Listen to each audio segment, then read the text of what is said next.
Hi, today is July 6th. We're walking through the Bible. We're answering the questions, who am I, who is God, and what the heck are we doing together?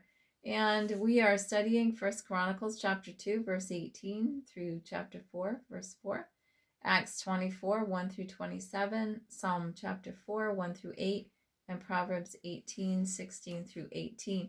And in the Old Testament, we are just reading a lot of names. It's a genealogy, and it is very important for history, very important for the when they get back to Jerusalem and they're trying to set up the priestly system. They have to prove who their family is and that they are of the right tribe. And one of the things that I want to share with you is about David. And David is listed as having children born to Bathsheba, but God neglects to say, which is a good thing, he neglects to say that Bathsheba was the result of an adulterous, murdering relationship. And, I just want to kind of remind you that when God forgives, he forgives completely, and he doesn't bring it up again. He doesn't accuse you if it's already been if it's already come to court and you've been decided that you were guilty, but God's grace and his mercy has forgiven you of your sin, then he doesn't bring you back to court and accuse you again, and he doesn't talk about it. So that's something that we might want to follow, the example of God. And if we say we forgive somebody, let's just let it go. And when we talk about that person, let's not bring up, like, oh, this is the person who did X, Y, and Z. And no, this is just the person, and the X, Y, and Z is gone. It's buried. It's forgiven. So Acts chapter 24, 1 through 27, we have Paul. He is in prison and he's going to court. 5 days later, Ananias, the high priest, arrived from Jerusalem with some of the Jewish elders and the lawyer Tertullus to present their case against Paul to the governor. The governor is Felix. And the lawyer starts with a flattery. He flatters the governor and he just thanks him, for wonderful things. And because we're looking at the pattern of the accuser. So he starts with flattery. And then he says, I don't want to bore you, but give me your attention for only a moment. We found this man to be a troublemaker who is constantly stirring up riots among the Jews all over the world. Now, that wasn't true. And he said he's a ringleader of the cult known as the Nazarenes. Furthermore, he was trying to desecrate the temple. So he adds a little bit of truth and a lot of lie. And then he says when we arrested him, he was trying to desecrate the temple, which was not true. You can find out the truth of our accusations by examining him yourself. And then the other Jews chimed in, declaring that everything the lawyer said was true. And so your accuser starts with flattery, and then he speaks a little bit of truth and a little bit of lie. And then he gathers a crowd to get a mob mentality. Because if more people speak the same lie, then it must be true, right? So there's more witnesses and confirmation. Well, Paul stands up and he's by himself. So truth often has to stand alone. And he says, I know, sir, that you have been a judge of Jewish affairs for many years, so I gladly present my defense before you. You can quickly discover that I arrived in Jerusalem no more than 12 days ago to worship at the temple. My accusers never found me arguing with anyone in the temple, nor stirring up a riot in any synagogue or on the streets of the city. These men cannot prove the things they accuse me of doing. But I do admit that I follow the way which they call a cult. I worship the God of our ancestors, and I firmly believe the Jewish law and everything written in the prophets. I have the same hope in God that these men have, that he will raise both the righteous and the unrighteous. Because of this, I always try to maintain a clear conscience before God and all people. And so with this accusation, he has an opportunity to testify. So he's speaking truth in the court of law before some very important people.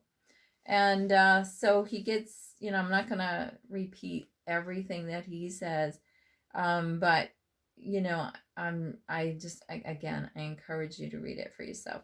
Verse 22, at that point, Felix, who was quite familiar with the way, adjourned the hearing and said, wait until Lysias, the garrison commander, arrives. Then I will decide the case.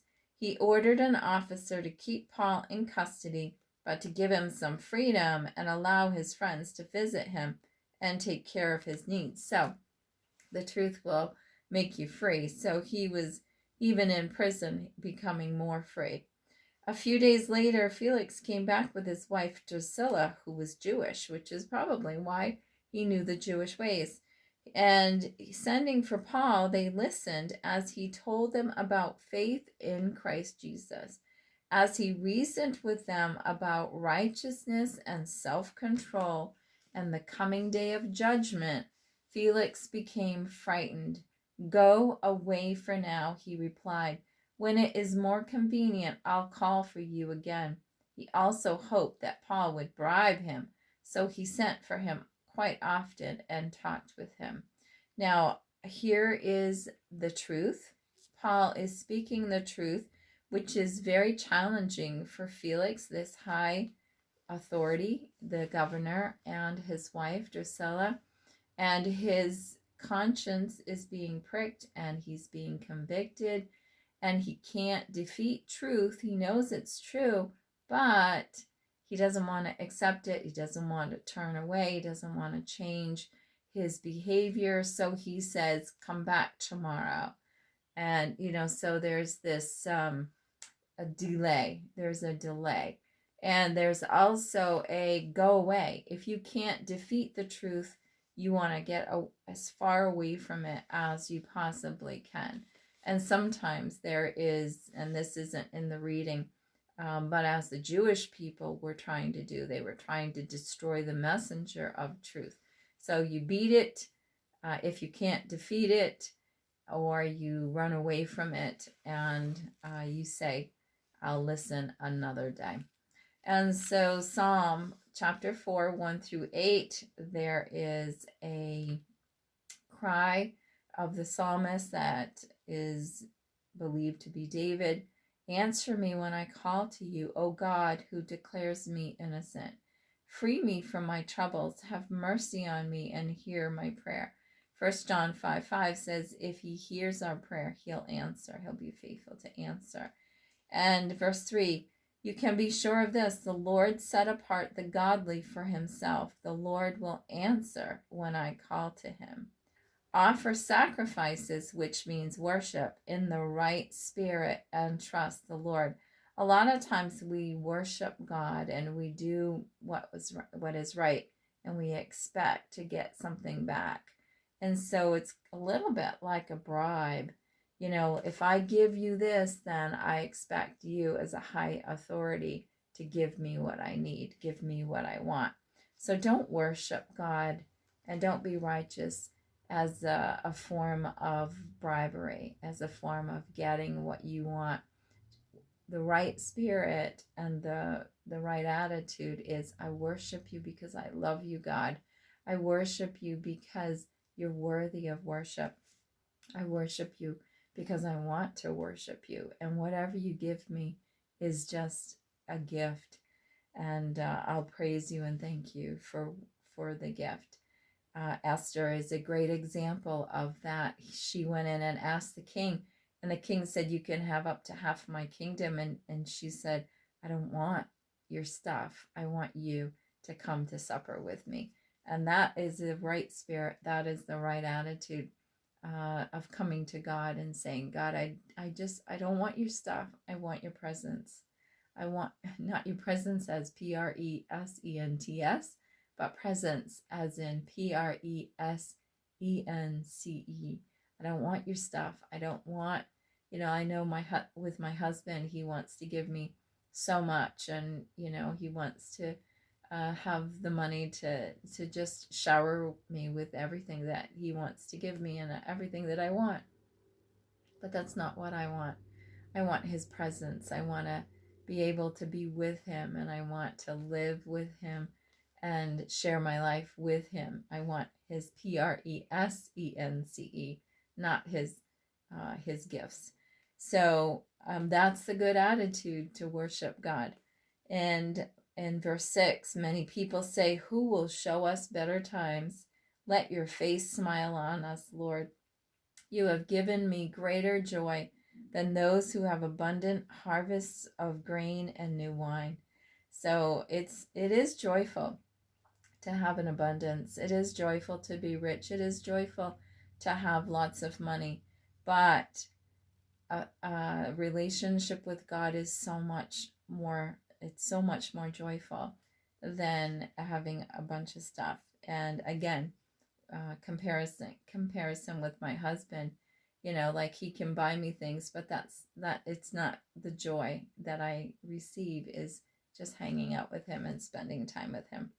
And so verse 8 says, "In peace I will lie down and sleep, for you alone, O Lord, will keep me safe." In peace, peace to your mind, peace to your spirit, peace to your life. In peace, I am in peace. God is guarding my heart, and I am in peace. I will lie down and sleep, for you alone, O Lord, will keep me safe. And so David isn't saying just when things are going well. He's saying, I'm in peace. Like Jesus in the boat, and the storm was all around him, he was still in peace. He was sleeping, and he wasn't bothered by the storm. The disciples were, and they woke him up, and he's like, "Why did you wake me up? You could take care of this yourself," because he wants us to walk in peace and say, "Peace, be still," to the environment around us. And so the peace that's in us is coming out and affecting the environment around us. So in peace, I will lie down and sleep. For you alone, O Lord, will keep me safe. Proverbs 18:16-18. This is great wisdom. Giving a gift or giving a bribe can open doors. It gives access to important people.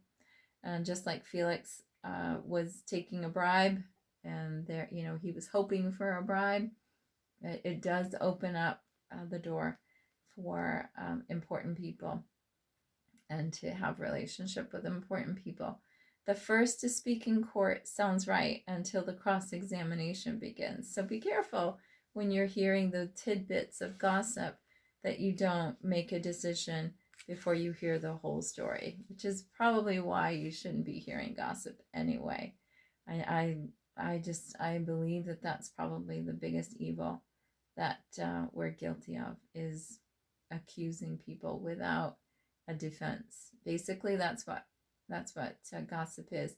You're taking them to court, and they're not there. Their lawyer's not there, and they cannot represent themselves. They cannot speak truth and defend themselves. And everybody, somebody will speak as gossip, and the person hearing will act as judge, and they will condemn the innocent. So let's stay away from that. And then the last thing is flipping a coin can end arguments, or casting lots will end arguments. It settles disputes between powerful opponents. I do that many, many times with children, and they're, like, "I want to be first," and the other one will, "I want to be first." And I'm like, "Okay, I'm thinking of a number 1 through 10, and it solves the dispute very quickly and very easily. And so that's another way of living in wisdom.